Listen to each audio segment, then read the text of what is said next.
Hello everyone, welcome to Learner Bee. I am Shivani Chauhan. इस video में हम लोग देखेंगे क्लास 7th सिविक्स की जो आपकी बुक है उसका चैप्टर 2, और चैप्टर 2 जो है उसका नाम है role of government in health. मतलब जो हमारी सरकार है, हमारी गवर्नमेंट है, उसका हेल्थ में, हमारे स्वास्थ्य में उसका क्या रोल होता है। डेमोक्रेसी जो होती है ना, उसमें ये लोग जो होते हैं वो अपनी सरकार से ये एक्सपेक्ट करते हैं, ये उम्मीद रखते हैं कि वो उनके वेलफेयर के लिए, उनके भले के लिए काम करेगी। और इस प्रोविज़न के थ्रू, क्योंकि वो वेलफेयर के लिए काम करती है सरकार लोगों के, तो वो इसलिए हम लोग को एजुकेशन प्रोवाइड करती है, हेल्थ, एम्प्लॉयमेंट, हाउसिंग और development of roads, electricity etcetera. तो ये सारे के सारे काम सरकार करती है। मतलब स्कूल्स खोलने के, सरकारी स्कूल्स होते हैं, सरकारी कॉलेजेस होते हैं, हेल्थ, सरकारी हॉस्पिटल्स होते हैं, ठीक है, एम्प्लॉयमेंट, रोज़गार, काफ़ी सारी सरकारी नौकरियां होती हैं, और आवास विकास जो है वो एक तरीके से सरकार घर भी प्रोवाइड करती है लोगों को कई बार, है ना।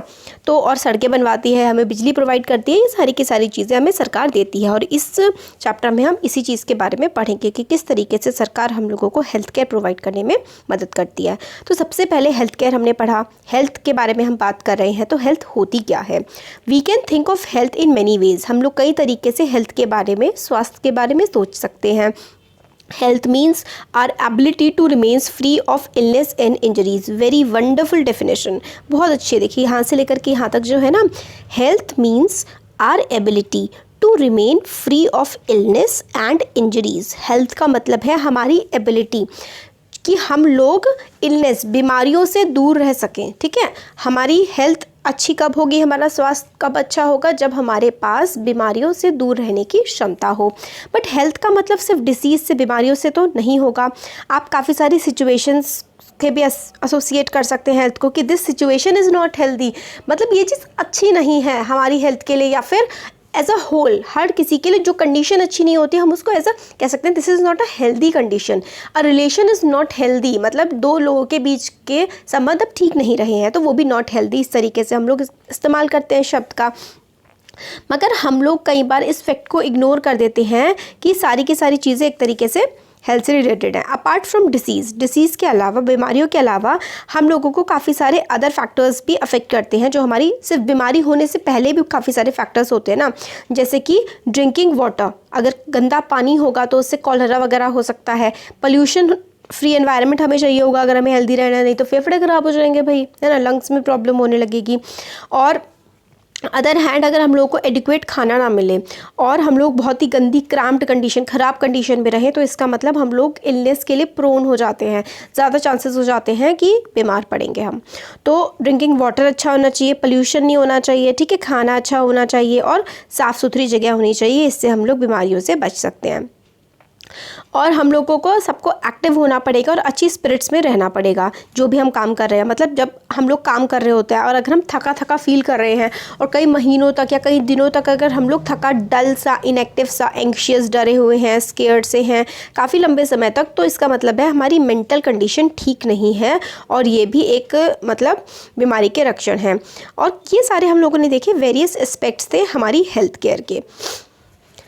अब हमारे देश में हेल्थ केयर किस तरीके से है, तो हम ये देखिए यहाँ पे हम लोग को इसमें पता लगता है कि इंडिया जो है ना, सबसे ज़्यादा, हमारे पूरी दुनिया के सबसे ज़्यादा जो मेडिकल कॉलेजेस हैं ना, वो इंडिया में हैं, और लगभग 15,000 नए डॉक्टर्स हर साल हमारे देश में बनते हैं। हेल्थ केयर फैसिलिटीज़ काफ़ी ज़्यादा अच्छी हो गई हैं।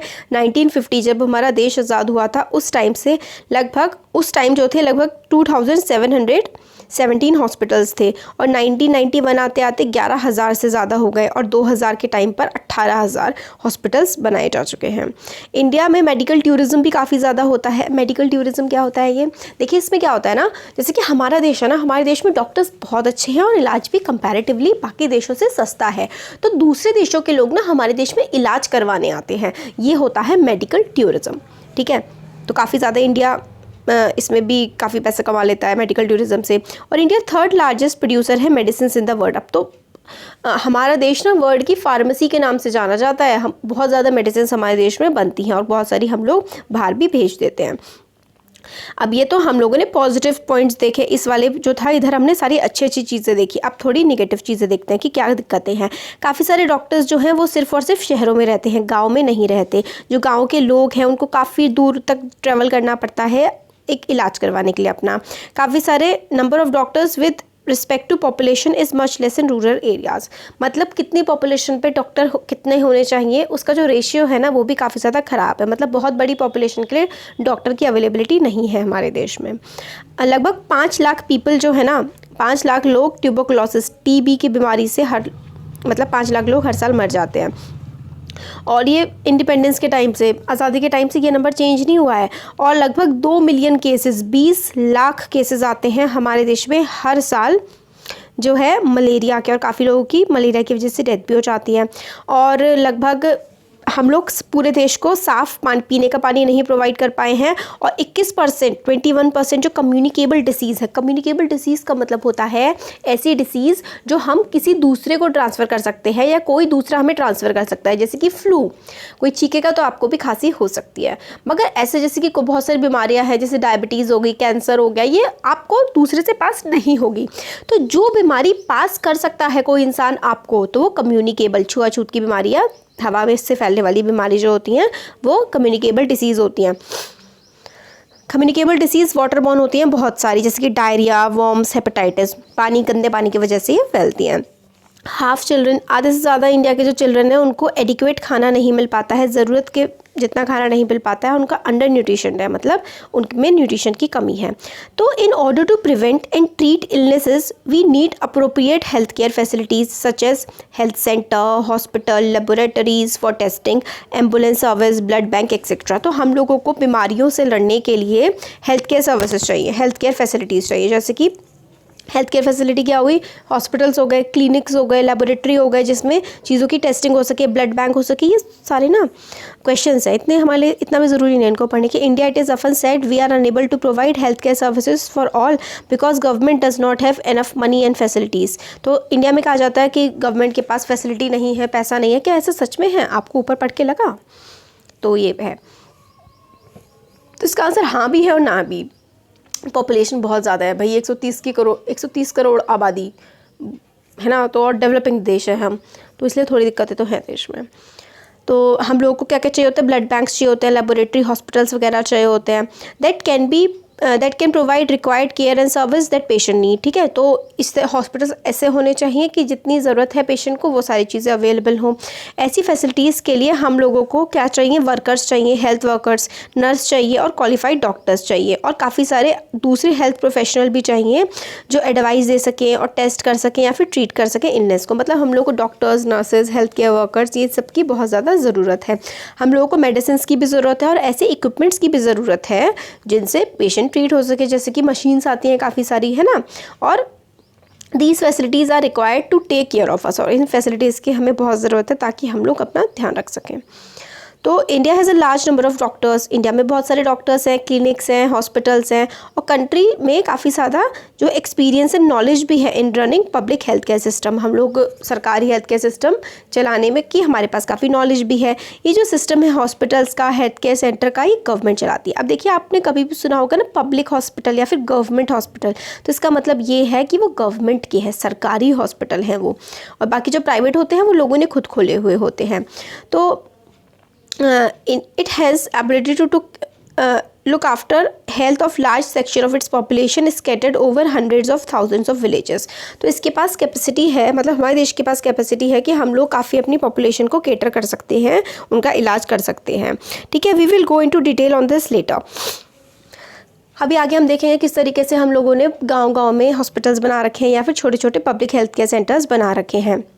और काफ़ी सारी मेडिकल साइंसेस हम लोगों ने एडवांसमेंट कर लिया है, मेडिकल साइंस में आगे बढ़ गए हैं। Whereby many new technologies and treatment procedure are available in the country. काफ़ी सारी नए टेक्नोलॉजीज़ और बहुत ही जटिल बीमारियों को ट्रीट करने की कंडीशन में भी अब हमारा देश आ गया है। काफ़ी अच्छी हमारी मेडिकल केयर फैसिलिटीज़ हैं। हाउएवर सेकंड कॉलम जो है, हमने अच्छी चीज़ें देख ली, पर जो हमने सेकंड कॉलम पढ़ा था ना, देखिए ये वाला, इस वाले कॉलम में हमने पॉजिटिव चीज़ें देखी, इस वाले में हमने नेगेटिव देखी। तो अब नेगेटिव चीज़ों के बारे में बात कर लेते हैं। तो हाउएवर सेकंड कॉलम में हमें बताता है कि काफ़ी पुअर हेल्थ केयर सिचुएशन है हमारे कंट्री की। एक तरफ अच्छी भी है, दूसरी तरफ देखें तो काफ़ी ज़्यादा ख़राब भी है, क्योंकि हर चीज़ के दो पहलू होते हैं, अच्छे और बुरे। With all the positive developments, हमने काफ़ी डेवलपमेंट करी है, बट हम फिर भी प्रॉपर हेल्थ केयर फैसिलिटीज़ हर एक इंसान को नहीं प्रोवाइड कर पाए हैं। ये काफ़ी बड़ा पैराडॉक्स है, something that is contrary to what we would expect. मतलब बहुत ही एक अजीब सी चीज़ है कि कुछ लोगों को या कुछ एक तबका जो है सोसाइटी का जिसको बहुत ही ज़्यादा फैसिलिटीज़ अवेलेबल है, हेल्थ केयर बहुत अच्छी मिल जाती है, और एक तबका ऐसा है जो बहुत ही ज़्यादा दुखी है, परेशान है। Our country has the money, हमारी कंट्री के पास पैसा है, नॉलेज है and people with experience, but cannot make the necessary health care available to all. हमारे पास पैसा भी है, नॉलेज भी है, ठीक है, लोग भी हैं जिनके पास एक्सपीरियंस है, बट नेसेसरी हेल्थ केयर हर किसी के लिए अवेलेबल नहीं है। इस चैप्टर में हम लोग देखेंगे कि भाई ऐसा क्यों है, पैसा मतलब हमारे पास पैसा है, नॉलेज है, लोग हैं, बट फिर भी हेल्थ केयर सबको क्यों नहीं मिल पाता है। तो पेशेंट्स को ज़्यादातर क्या होता है कि जब वो उसमें जाते हैं गवर्नमेंट हॉस्पिटल में, तो लंबी लंबी लाइंस में खड़े होकर वेट करना पड़ता है। तो स्टोरी ऑफ हकीम शेख। हकीम शेख जो थे ना, एक मेंबर हैं पश्चिम बांग खेत मजदूर समिति के। ये ऑर्गेनाइजेशन जो है ना एग्रीकल्चर लेबरर्स के लिए काम करती है वेस्ट बंगाल में। एक बार एक एक्सीडेंट हुआ और कुछ दिक्कत हो गई उनके साथ। फिर मतलब एक बार वो पहले गवर्नमेंट हॉस्पिटल में गए तो उन्होंने कह दिया हमारे पास बेड नहीं है, दूसरे गवर्नमेंट हॉस्पिटल में कह दिया हमारे पास इक्विपमेंट भी नहीं है। इस तरीके से बहुत देर तक वो घूमते रहे। फिर एक वो प्राइवेट हॉस्पिटल में गए और वहाँ पर जब वो उनका ट्रीटमेंट हुआ पर बहुत ज़्यादा उनके पैसे उसमें खर्च हो गए। तो इस बात से हकीम शेख काफ़ी गुस्सा थे और ये जो है इन्होंने PBKMS filed a case in the court. तो PBKMS ये थी, ये जो है ना पश्चिम बंग खेत मजदूर सभा, इन्होंने एक कोर्ट में केस दाखिल कर दिया कि इस तरीके से कैसे आप एक ज़रूरतमंद को जो है ट्रीटमेंट नहीं प्रोवाइड कर रहे हैं। तो कॉस्ट ऑफ अ क्योर, ये भी दो अलग अलग फ्रेंड्स की स्टोरी है। एक फ्रेंड का नाम है अमन और एक का नाम है रंजन। तो ये दोनों फ्रेंड्स तो बहुत अच्छे हैं, बट एक जो बच्चा है रंजन जो है वो काफ़ी वेल ऑफ फैमिली से आता है, उसके परिवार काफ़ी अमीर है, मगर अमन के जो फैमिली है वो गरीब है। तो दोनों की ना थोड़ी तबीयत ख़राब हो जाती है। तो वो कहते हैं कि मतलब हॉस्पिटल जाने का होता है दोनों का। तो जो ये होता है रंजन, इसके पेरेंट्स काफ़ी अमीर होते हैं, तो इसको प्राइवेट हॉस्पिटल में लेकर के जाते हैं। तो ये बता रहा होता है अपने फ्रेंड को कि मेरे को I had viral and had to go to hospital, मेरे को वायरल हो गया था तो मेरे को हॉस्पिटल जाना पड़ा। फिर अमन बोलता है कि हाँ मेरे को भी जो है वायरल हो गया था और मेरे को भी जाना पड़ा। तो फिर अपना एक्सपीरियंस बताता है रंजन कि जैसे हम लोग हॉस्पिटल पहुंचे तो रिसेप्शन में ही मेरे पापा को 500 रुपये देने पड़े, और मैंने देखा हॉस्पिटल मतलब इतना क्लीन था, इतना अच्छा था, बिल्कुल 5 स्टार होटल जैसा वो लग रहा था। डॉक्टर ने काफ़ी सारे टेस्ट हमें बताए, नर्स बहुत अच्छी थी, जोक मार रही थी बहुत सारे अच्छे, और मेरे को जब उन्होंने सिरिंज लगाई ब्लड लेने के लिए तो मेरे को बिल्कुल भी दर्द नहीं हुआ।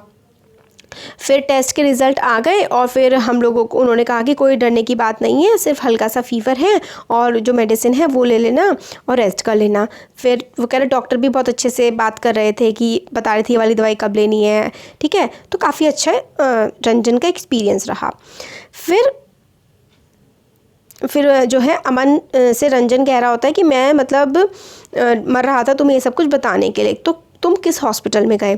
तो वो बताता है कि मैं जिस हॉस्पिटल में गया तो वो इतना मतलब अच्छा नहीं था जितना तुम्हारा था, और अब्बा तो मेरे को मतलब ले जाने से भी पहले सोच रहे थे कि इतना ज़्यादा टाइम लग जाएगा, कैसे होगा सब। फिर वो ये बताता है कि जो हम गवर्नमेंट हॉस्पिटल में गए थे और OPD काउंटर था ना उसके बाहर काफ़ी ज़्यादा भीड़ लगी हुई थी, काफ़ी लंबी लाइन थी, और मैं इतना ज़्यादा मैं थका हुआ फील कर रहा था कि मैं बाबा के उस पर ही मतलब बाबा पे लीन करके लटक करके एकदम से उन पर रेस्ट कर रहा था।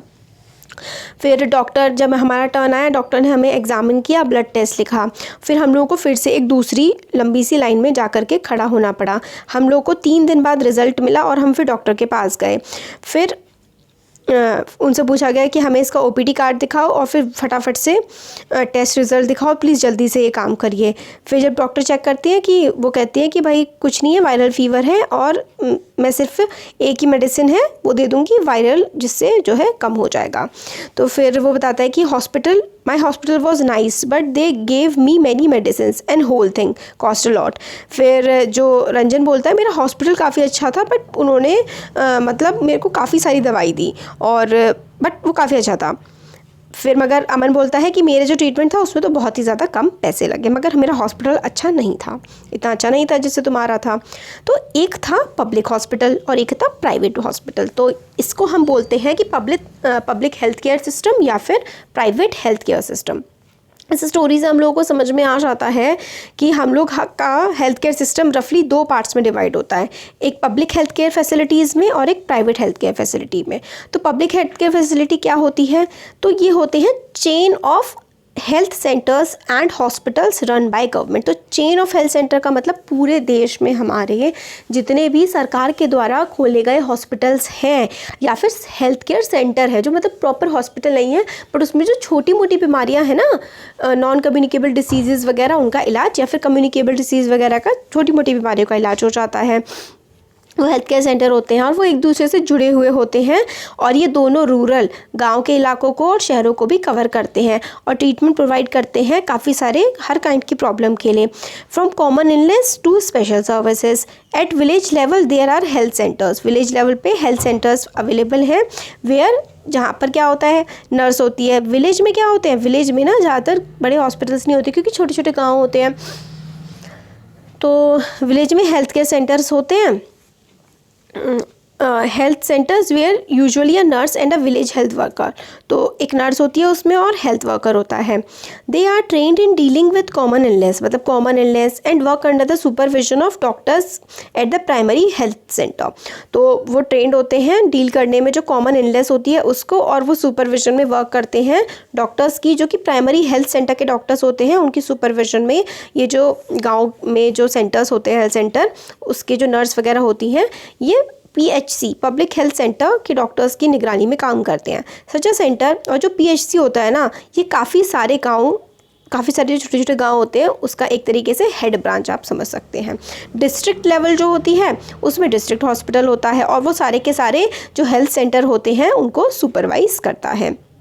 लार्ज सिटीज़ में काफ़ी सारे गवर्नमेंट हॉस्पिटल होते हैं, जैसे कि हमने देखा था अमन जिस गवर्नमेंट हॉस्पिटल में गया था। Health service is called public, health service को पब्लिक कहा जाता है क्योंकि काफ़ी सारे रीजंस हैं इसके लिए।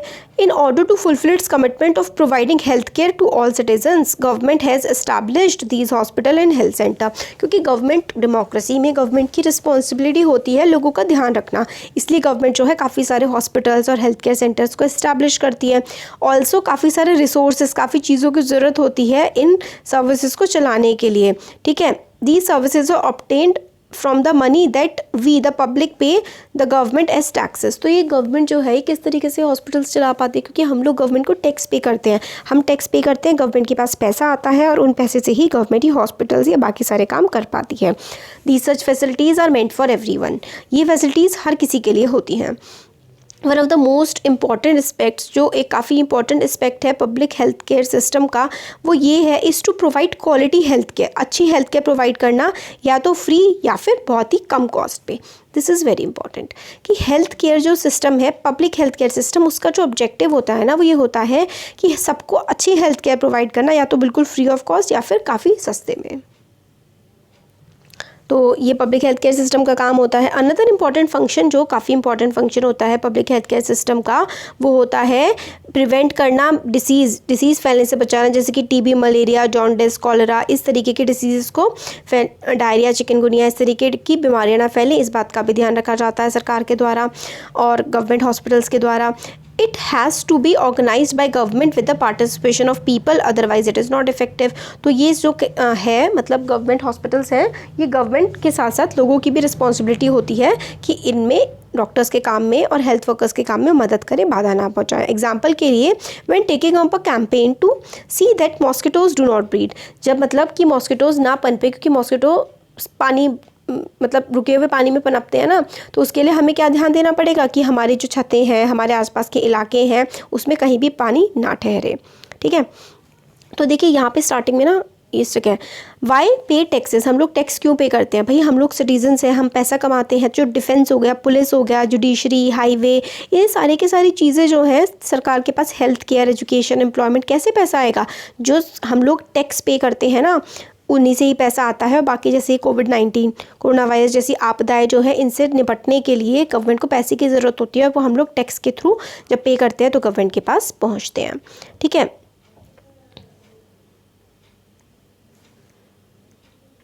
अब रिकॉल द केस ऑफ हकीम शेख हमने पढ़ा था ना कि उसको मतलब बार जगह जगह बदलना पड़ रहा था, ट्रीटमेंट नहीं मिल रहा था। Would you like to know what the court said in the case, कि कोर्ट ने इस केस में क्या कहा, हकीम शेख के केस में। तो देखिए, हमारे कॉन्स्टिट्यूशन, हमारे संविधान के हिसाब से, according to our constitution, it is the primary duty of the government to ensure the welfare of the people and provide health care facilities to all. हमारे संविधान के हिसाब से हमारी गवर्नमेंट की, हमारी सरकार की ये ड्यूटी है कि इंश्योर करें हर किसी का भला हो देश में और हर किसी को हेल्थ केयर फैसिलिटी मिले। ये सरकार ने, जब सरकार के खिलाफ केस हुआ कि हम लोगों को मतलब हेल्थ केयर फैसिलिटी नहीं मिली थी, तो जुडिशरी ने ये वाली चीज़ कही थी कि हर किसी के पास हक है कि उसको हेल्थ केयर मिले।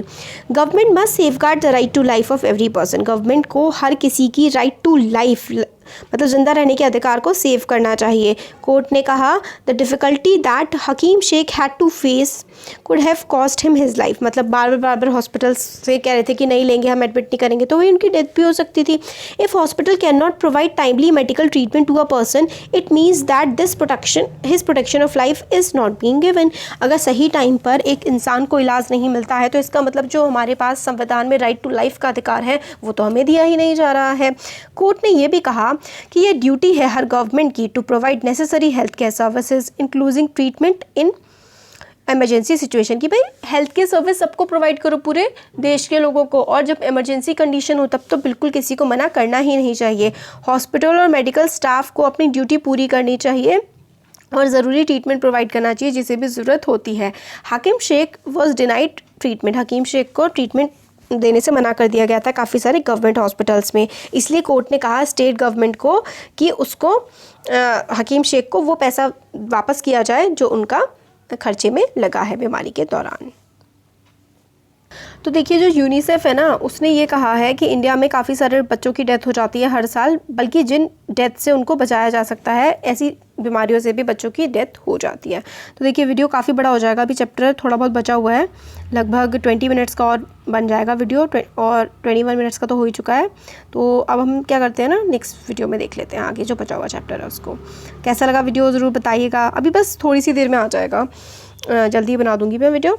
तो कैसा लगा ज़रूर बताइए, अच्छा लगा तो लाइक करिए, चैनल को सब्सक्राइब करिए, अपने फ्रेंड्स के साथ भी शेयर करिए। Thank you.